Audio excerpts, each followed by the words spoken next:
की जयंतियाँ रहीं, खास करके जो 3 महापुरुष हैं, महात्मा ज्योतिबा फुले,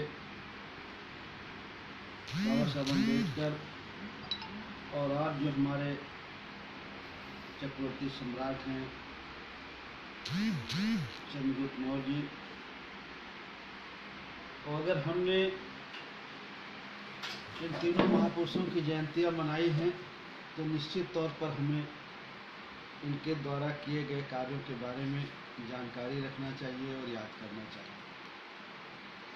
और अगर हमने इनकी जयंती मना करके इनके किए हुए कार्यों को याद नहीं किया तो हमारे जयंती मनाने का कोई बहुत ज़्यादा फ़ायदा नहीं है।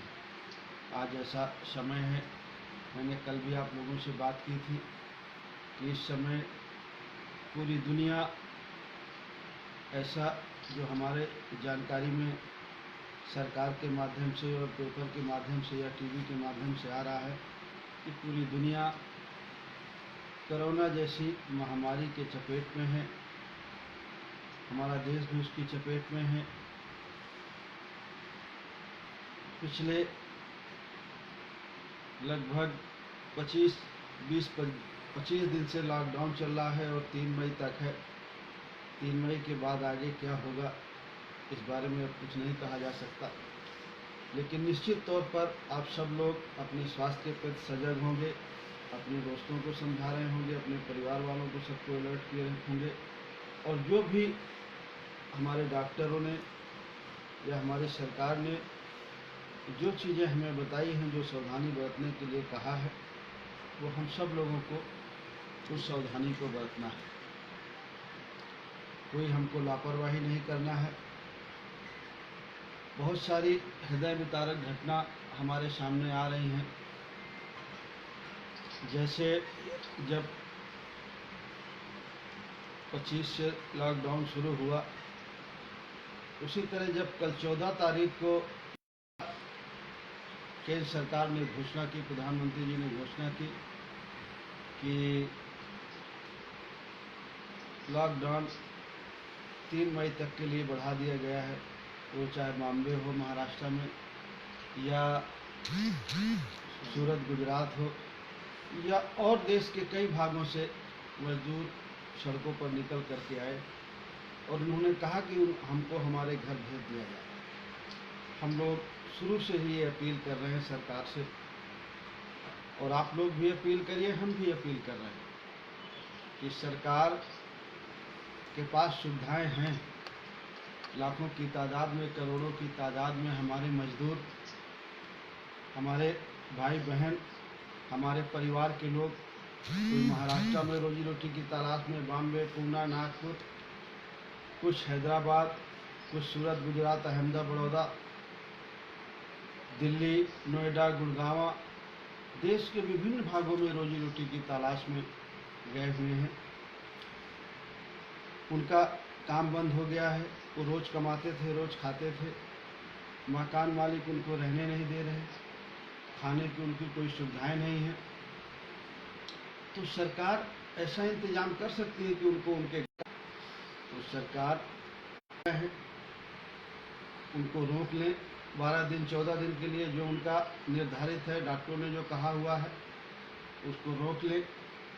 उसके बाद उन्हें अपने घर जाने दें। लेकिन बहुत सारे लोगों की अपील के बाद, बहुत सारी स्वयं संस्थाओं के अपील के बाद, राजनीतिक दलों के अपील के बाद हमारी सरकार इस काम को नहीं कर पा रही। हम समझते हैं कि उनके सामने कुछ परेशानियां होंगी और सारे काम होंगे, लेकिन ये जो मजदूर हैं ये करोड़ों की तादाद में है। और ये जो करोड़ों की तादाद में है, ये कोरोना से,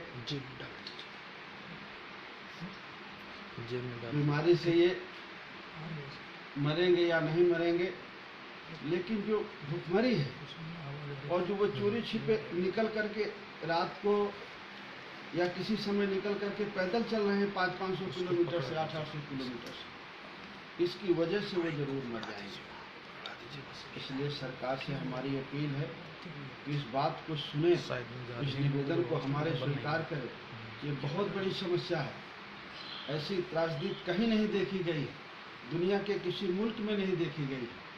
हम सरकार के फैसले के साथ हैं, लेकिन खास करके जो वीकर सेक्शन के लोग जो फंसे पड़े हैं दूसरे प्रदेशों में, उनके हालात पर तरस खाएं, उनको कुछ खाने का इंतजाम करें और उनको उनके घर तक भेजने का इंतजाम करें। ऐसी हमारी सरकार से अपील। आज मैं फिर आपसे, जहाँ एक तरफ मैं सरकार से अपील कर रहा हूँ, दूसरी तरफ मैं सभी राजनीतिक पार्टियाँ जो हैं या जो स्वयंसेवी संस्थाएं हैं, एनजीओ हैं, उन लोगों से भी मैं अपील करूँगा कि वो लोग भी जितनी मदद कर सकते हैं उतनी मदद वो करें। जो हमारी पार्टी के जन अधिकार पार्टी के या भागीदारी संकल्प मोर्चा के साथी हैं, उनसे भी मैं अपील करूँगा कि आप लोग जहाँ के रहने वाले हैं, अपनी स्वास्थ्य को ध्यान रखते हुए जितनी वो लोगों की मदद कर सकते हैं उतनी वो मदद करें। आज जहाँ एक तरफ आप चंद्रगुप्त मौर्य को याद कर रहे हैं, जरूर उनके शासन व्यवस्था को भी याद कर रहे हैं। ईसा से 322 ईस्वी पहले वो हमारे बीच में आए और एक उन्होंने हमारे बीच में छाप छोड़ी, एक ऐसे शासन की व्यवस्था की स्थापना की जिस पर आज पूरा भारत नाच करता है, गर्व करता है। अगर भारत के पास कुछ कहने को है तो वो चंद्रगुप्त मौर्य का नाम लेते हैं, अशोका का नाम लेते हैं। आप लोग उनसे कुछ प्रेरणा लेकर के, और जो उन्होंने किया है, अशोका ने जो किया है, चंद्रगुप्त ने जो किया है, बाबा साहब अम्बेडकर को जब संविधान बनाने का मौका मिला तो वो सारी चीज़ें, वो सारी विचारधारा बाबा साहब अम्बेडकर ने उस संविधान में समाहित किया। और अगर हमें अशोका की व्यवस्था को लागू करना है, हमें समता, स्वतंत्रता और बंधुत्व और भाईचारे का इस देश में शासन प्रशासन कायम करना है, तो हमारे लिए ज़रूरी है कि हम बाबा साहब अम्बेडकर के बताए हुए संविधान को याद करें, पढ़ें और उसको पढ़ करके, जान करके उनके बताए हुए रास्ते पर चलने की कोशिश करें। हम लोग कोशिश करते हैं, हमारे साथ में आप जो बहुत सारे साथी हैं वो भी कोशिश करते हैं, लेकिन बहुत सारी कोशिशों के बाद भी जो हम चाहते हैं वो कहीं ना कहीं हम अपने लोगों को समझाने में कामयाब नहीं हो पाते। फिर से एक बार मैं इस बीमारी के बारे में चर्चा करूं आपसे। ये जो बीमारी है, जो दुनिया में बताई जाती है कि है, भारत में है, ये ऐसी हमारी सरकार कहती है कि ये बीमारी ना तो देश की सीमाएं देखती है, और जब देश की सीमाएं नहीं देखती तो ये बीमारी हिंदू मुसलमान भी नहीं देखती है। ये बीमारी ये नहीं देखती कि कौन हिंदू है, कौन मुसलमान है, कौन बौद्धिस्ट है, निश्चित तौर पर नहीं देखती होगी, क्योंकि इस बात को तो सरकार ही कहती है कि ये बीमारी दुनिया में फैली हुई है, देश की सीमाएं नहीं देखती। तो जब देश की सीमाएं नहीं देखती होगी तो धर्म भी नहीं देखती होगी, मजहब नहीं देखती होगी। तो जो कुछ लोग इस बीमारी को भी हिंदू मुसलमान करने की कोशिश में लगे हुए हैं, ऐसे लोगों से भी आपको सावधान रहने की जरूरत है। और आपको जब आप मदद करने निकलें तो आपके नज़र में हिंदू मुसलमान की कोई भावना नहीं होना चाहिए। आपके मन में सिर्फ इंसान होने की भावना होना चाहिए, और आप इंसान हैं, एक अच्छे इंसान बनने की आप कोशिश करेंगे, और आपके सामने जो आए, वो हिंदू हो या मुसलमान हो या बौद्धिस्ट हो या जैन हो या क्रिश्चियन हो, जो भी हैं, आपको उनकी सबकी मदद करना चाहिए। और इसमें हम लोग लाइव जुड़े हुए हैं, आप सब लोग मुझे सुन रहे हैं, मुझे भी आपको देखकर, आपसे मिल करके बहुत अच्छा लग रहा है। दिक्कत ये है कि लॉकडाउन के समय में मैं आप लोगों के बीच में आ नहीं सकता, सीधे आपके सामने आकर के आपसे मिल नहीं सकता, बहुत नज़दीक आने में भी कहते हैं इस बीमारी से बहुत डर है, हाथ मिलाने में भी डर है। तो जो जो सावधानियाँ डॉक्टरों ने कही है मैं भी उसको मान रहा हूँ, आप भी उसको माने।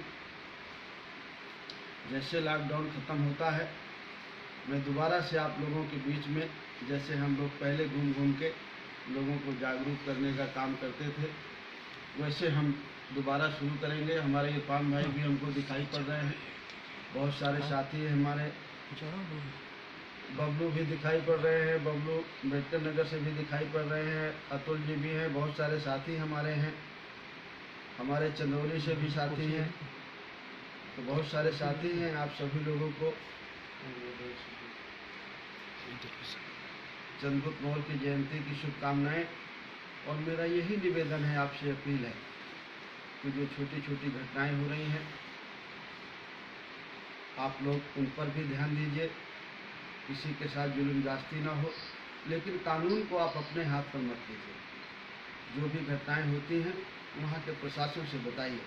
जैसे चंदौली में घटनाएं हुई हैं, एक जो हमारा आदमी था सब्जी का कारोबारी, वो सब्जी उससे 2 किलो अदरक मांगी गई, अदरक नहीं दिया तो पुलिस वालों ने उसे मारपीट के थाने ले गए।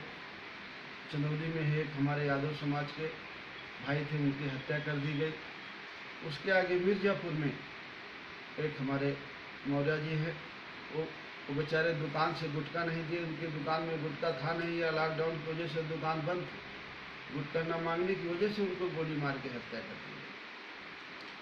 संत कबीर नगर की मैंने घटना बताई कि एक लड़के ने मोबाइल में कमेंट कर दिया, उसने इतना ही कहा कि विधायक जी माननीय प्रधानमंत्री जी की बातों को नहीं मान रहे हैं, वो लॉकडाउन का उल्लंघन कर रहे हैं, सोशल डिस्टेंसिंग का उल्लंघन कर रहे हैं। उतने में विधायक जी के भाई आए और उनके पिताजी को मार पीट कर और ज़मीन में थूका और थूक उसको चाटने को मजबूर किया। आज 21वीं सदी में हैं हम, और 21वीं सदी के भारत में आप उस व्यवस्था में हमें ले जाना चाहते हैं जो 200 साल पहले व्यवस्था थी। उस व्यवस्था में हम नहीं जाना चाहते, उस व्यवस्था का हम विरोध करेंगे, और जितनी हम में जान है उतनी जान से हम उसका विरोध करेंगे। उसको हम मानने वाले नहीं। और उस बच्चे को मारने की धमकी दी जा रही है, उसने FIR लिखाई। अगर उस बच्चे के साथ कोई दुर्घटना, ये गई क्या लाइट? नहीं, चालू। उस लड़के के साथ कोई दुर्घटना होती है तो उसके जिम्मेदार वहाँ के जो विधायक जी हैं वो होंगे। और उसने कंप्लेंट कर रखी है SP और DM के पास। अगर उसको सुरक्षा व्यवस्था उचित नहीं मुहैया होती तो वहाँ के अधिकारी भी उसके जिम्मेदार हों। माननीय मुख्यमंत्री जी से मैं निवेदन करूँगा कि ऐसी घटनाओं को वो रोके। ऐसी घटनाओं में उनकी बदनामी होती है। इन सब लोगों ने आपको वोट दिया है और वोट दे करके आपको भारी बहुमत पे सत्ता में पहुंचाया है। इसलिए आपसे अपील है कि आप लोग ऐसी घटनाओं को रोकें। इलाहाबाद में हमारे एक निषाद समाज के साथी थे, उसको बेचारे को गोली मार दी और बिना किसी कारण गोली मार दी, और उसके गोली जिन लोगों ने मारी उनके खिलाफ कोई कार्रवाई नहीं हो रही, और फर्जी केस बना करके दूसरे के खिलाफ कार्रवाई हो रही। बहुत सारी घटनाएं हैं इस लॉकडाउन के समय में भी। तो आपको सावधानी भी रखना है, लोगों से, विरोधियों से भी सावधानी बरतना है, और बीमारी से भी सावधानी बरतना है, और अपने लोगों की जितनी मदद हो सके करना है। टेलीफोन के माध्यम से आपको सबके संपर्क में रहना है, सबसे आपको बातचीत करते रहना है। और जो हमने कहा था, आपसे निवेदन किया था कि हर विधानसभा से आप लोग 10-10 नंबर जो फेसबुक और व्हाट्सएप चलाते हैं, वो नंबर आप लोग हमको कार्यालय को मुहैया कराइए। चंद्रबिंदु जी भी हैं, सामने दिखाई पड़ रहे हैं, हमारे लखनऊ के जिलाध्यक्ष भी हैं, बहुत सारे साथी हैं। आज बहुत सारे साथियों को मैं आपको देख रहा हूँ। हमारे लालता प्रसाद जी भी हैं, रायबरेली वाले, उनसे भी हैं।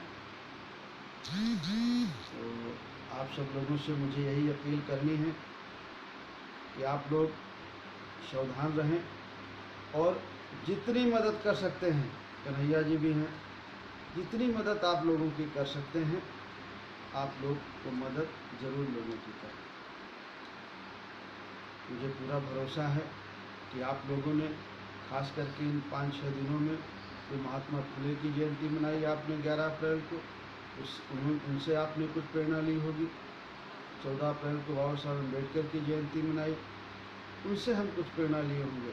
और आज जब हम महान सम्राट चंद्रगुप्त मौर्य की जयंती मना रहे हैं तो इनसे भी कुछ प्रेरणा लेकर के हमारे देश के जो गरीब और मजलूम लोग हैं, शोषित लोग हैं, इस समय खास करके जो बेचारे भूख से तड़प रहे हैं, रोजी रोटी की तलाश में, रोजी रोटी है नहीं, रोज़ कमाते थे रोज़ खाते थे, तो आज उनको रोज़ के खाने के लाले पड़े। ऐसे मौके पर जो आपसे मदद हो सके वो करें और शासन प्रशासन के लोगों को उसकी जानकारी दे। सरकार के पास ये व्यवस्थाएं हैं, आप कोई संकोच न करें। सरकार के पास वही पैसा है जो आप अपना पैसा टैक्स के माध्यम से सरकार के पास जमा करते हैं।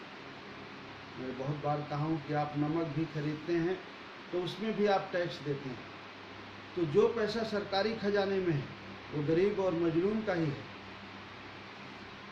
तो वो ऐसे समय में काम आता है। आज जब हमारे सामने विपत्ति है, विपदा है, तो ज़रूर सरकार उसमें मदद कर रही है, सरकार ऐसा कह रही है और मदद हो भी रही है। चाहे वो गांव में लोगों को गेहूं देने का काम हो या चावल देने का काम हो या दाल देने का काम हो, बहुत सारी चीज़ें सरकार कर रही है।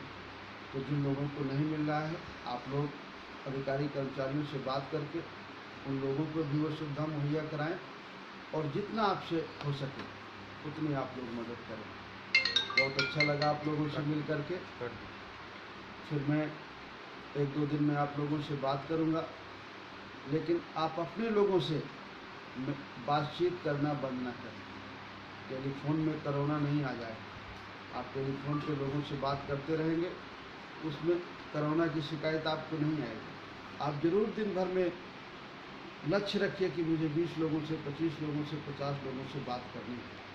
तो आप सब लोगों से बात करें, अच्छी भलाई लें और उन लोगों को कहें कि अपने जो बाकी साथी हैं उनसे बात करें।